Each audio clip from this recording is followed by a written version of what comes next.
Está escrito no Evangelho de João, capítulo 4, versículos 4 a 7, o seguinte: E era, então, necessário atravessar a província de Samaria.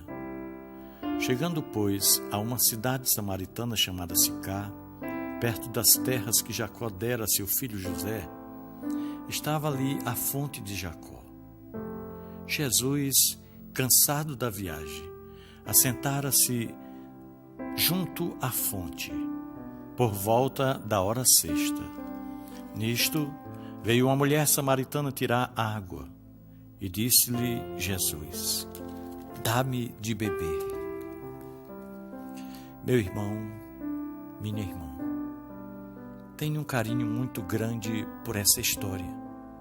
História que inicia no capítulo 4, do versículo 1 até o versículo 30, onde Jesus nos ensina preciosas lições e faz intensas e maravilhosas revelações.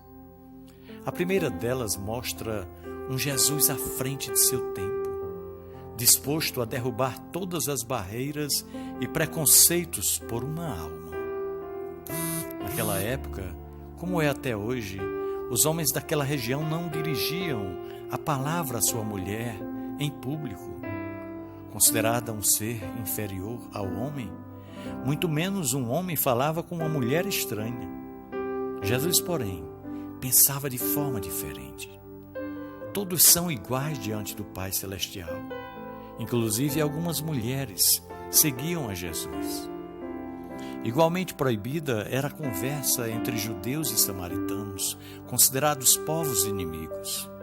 Jesus, no entanto, veio para unir os povos em torno do Senhor, ao redor de sua cruz, e sua mensagem era para todos, sem exceção. Imagine a cena: um homem judeu, jovem, encostado no poço. Uma mulher samaritana se aproxima, sozinha, ao meio-dia, para retirar água. Com certeza ela teve receio, mas estranhou quando aquele homem, com serenidade nos olhos e mansidão na voz, disse: Mulher, dá-me de beber.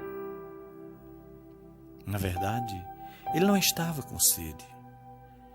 Ele estava, sim, encontrando uma oportunidade para falar com aquela mulher, que tanto precisava dele e do seu evangelho.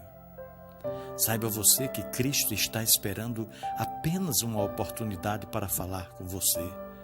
Falar sobre salvação, sobre perdão, sobre reconciliação, paz, sobre vida eterna. Ele está disposto a derrubar todas as barreiras e vencer todos os preconceitos, tudo por você. No versículo 16 até o versículo 18, disse Jesus para a mulher: Vai chamar o teu marido e vem cá. A mulher respondeu: Não tenho marido. Disse Jesus: Disseste bem, não tenho marido, porque tiveste 5 maridos e o que agora tem não é teu marido. Isto disseste com verdade. Você sabia que as mulheres iam buscar água no poço todas juntas? Iam pela manhã para o dia e depois, no final da tarde, iam novamente para trazer água para o suprimento noturno. Sabe por que aquela mulher foi sozinha ao meio-dia buscar água? Dificilmente ela encontraria alguém naquele horário. Não seria ofendida ou humilhada por causa de sua situação. Mas que situação? Você perguntaria. E eu explico. Nos dias de hoje, se você conhece uma mulher que já teve 5 maridos e que o homem que ela tem agora não a assume como esposa, vivendo uma vida irregular, que juízo faria dela? Agora, imagine na época de Cristo. Que fama esta mulher teria e como seria tratada? Com certeza, ninguém a escolheria para a companhia, muito menos para a amizade. Se ela tivesse um espelho em casa, que imagem veria refletida? Uma mulher derrotada, envergonhada. humilhada e infeliz. Quando encontrou Jesus no poço, deve ter ficado temerosa, pois se alguém a visse, logo estaria falando mal dela. No entanto, o seu medo se transformou em curiosidade quando aquele homem lhe ofereceu a oportunidade de ouvir as boas novas da palavra de Deus. Boas novas esta que ela, por sua situação pecadora, não poderia ouvir frequentando o templo. Ela achava que Jesus não a conhecia, por isso estava falando sobre a palavra, mas o mestre fez questão de tocar na ferida. Quando pediu como condição para lhe falar que chamasse o seu marido, quando ela disse que não tinha marido, Jesus revelou o quanto a conhecia bem e declarou a sua situação. Da mesma maneira, Jesus está dizendo para mim e para você, que nos conhece muito bem. Diante dele caem todas as máscaras. Tudo que está oculto se revela. Tudo que está escondido vem à tona. Jesus nos confronta com o que teimamos em esconder ou esquecer, porque Ele quer nos libertar, Ele quer nos curar, Ele quer nos limpar e perdoar. Ele quer deixar bem claro que, se veio ao nosso encontro, não estava enganado a nosso respeito. O nosso Senhor está diante de nós, conhecendo os nossos pensamentos, os nossos desejos, as nossas falhas, pecados e até as nossas frustrações. Melhor do que nós mesmos, Ele nos conhece desde a concepção até a nossa morte, e nada, absolutamente nada está oculto diante dele. Não se engane, nem pense em enganar a Jesus. Ele veio ao seu encontro sabendo quem você é. Ele veio para transformá-lo através do seu amor na pessoa maravilhosa que ele vê em você. Os versículos 19 até o 21 e os versículos 23 e 24 dizem o seguinte: Disse-lhe a mulher: Senhor, vejo que és profeta. Nossos pais adoram neste monte, e vós dizeis que em Jerusalém é o lugar onde se deve adorar. Disse então Jesus: Mulher, crê-me que a hora vem em que nem neste monte, nem em Jerusalém adorareis o Pai. Mas a hora vem, e agora é, em que os verdadeiros adoradores adorarão o Pai em espírito e em verdade, porque o Pai procura tais que assim o adorem. Quando aquela mulher samaritana viu que Jesus a conhecia, ficou desconcertada, envergonhada e sem ação. Nós ficamos da mesma maneira quando Deus fala ao nosso coração sobre a verdade que queremos esconder ou esquecer. A primeira providência que ela tomou foi desviar o rumo da conversa. Quando Deus quer tratar diretamente das nossas fraquezas, somos muito propensos a querer nos desviar, ou procuramos, pelo menos, mudar a atenção dele. A mulher perguntou para Jesus onde seria o lugar certo para adorar a Deus: no Monte Gerizim, local sagrado dos samaritanos, ou em Jerusalém, o templo sagrado dos judeus?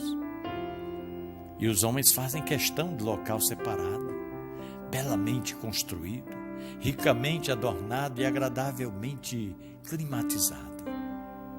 Mas o Senhor faz questão do coração do homem. Jesus sabia que se dissesse à mulher que o local era Jerusalém, ela não poderia frequentá-lo, pelo fato de ser samaritana. Por outro lado, se dissesse que era em Gerizim, os samaritanos que a conheciam jamais a deixariam frequentar o templo deles por causa da sua situação de pecado. Eis o dilema: como ela poderia se chegar a Deus? O mestre tinha resposta para o drama que aquela mulher samaritana enfrentava. E tem também para o meu drama, para o seu drama, meu irmão. Aproxime-se de Deus com seu coração aberto. aberto para o adorar e receber dele paz e perdão, purificação, santificação. Ao adorá-lo em espírito e em verdade, você se transformará no santuário ideal para Deus. A mulher samaritana poderia adorar a Deus, mas, ao melhor de tudo, embora quisesse ouvir a palavra, orar, cantar e adorar a Deus, estava impedida. Deus quer, mas quer muito, remover esse impedimento e está à sua procura. Ele quer ser um adorador em espírito e em verdade. Você deseja isso? Este é um convite de Deus para você. No versículo 25, os versículos 25 e 26 de João 4, diz o seguinte: a mulher disse-lhe: eu sei que o Messias, que se chama o Cristo, vem, e quando ele vier, nos anunciará tudo. Então Jesus lhe disse: eu sou, eu que falo contigo. Para uma mulher acostumada a ter pena de si mesma, resignada com a situação e principalmente convencida de que nada havia de fazer, a palavra de vida que Jesus estava lhe apresentando era boa demais para ser verdade. Costumamos acreditar que nossa situação está tão complicada e o nosso coração descrente a tal ponto que dificilmente mudaremos. O que aquela mulher e nós precisamos entender é que não estamos falando com um profeta qualquer, um homem bem intencionado querendo nos consolar. Não, mas estamos lidando com o próprio Deus, Jesus Cristo, o Salvador, poderoso e determinado a lutar por nós, por nossa alma, para resgatar a nossa fé e fazer renascer o homem que Deus criou. Homem este que é livre do pecado e livre da morte. Ele venceu todos os obstáculos e preconceitos, todos os inimigos, inclusive a morte, para estar diante de nós com um olhar de amor, a mão estendida e os braços abertos para nos acolher.